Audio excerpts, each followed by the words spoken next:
This is new tonight. A Waterford man is under arrest after police say he sexually assaulted his ex-girlfriend, all part of a sextortion scheme, they say. Mohammed Khan now faces a long list of charges that could put him behind bars for the rest of his life. Jacqueline Francis live tonight after speaking with the Oakland County Sheriff about this case. And Jacqueline, the sheriff says this all started with Khan threatening to expose explicit photos of his ex.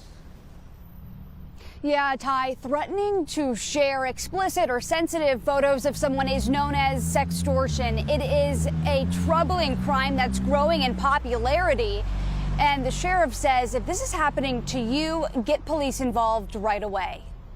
This wasn't just any sextortion case.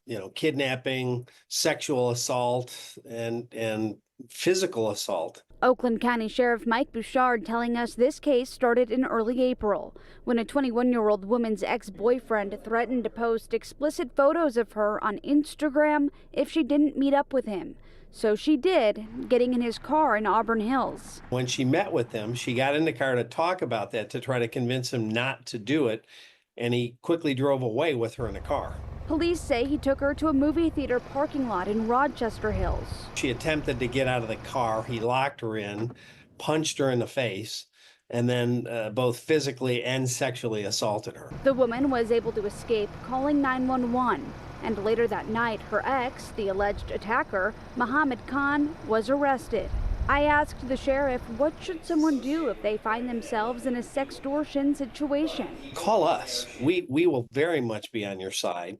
And we've assumed the identity of victims in the past, communicated with the perpetrator, and if necessary, track them down if they're unknown. And if they're known, we go and get them. If you're meeting an ex or someone that concerns you, the sheriff says never go alone and pick a public, populated spot. All in hopes of stopping the next case before it happens. Unfortunately and tragically, we couldn't prevent it, but we can hold this person responsible.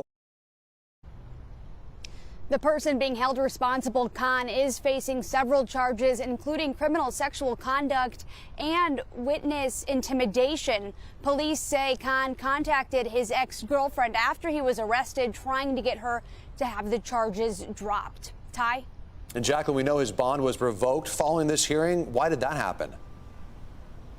Well, initially, the bond was set at $100,000. Then these additional charges like witness intimidation came about. And just this week, the judge revoked bond altogether. Well, thank goodness in this case, they got the guy and they're holding him accountable. So, Jacqueline, thanks so much.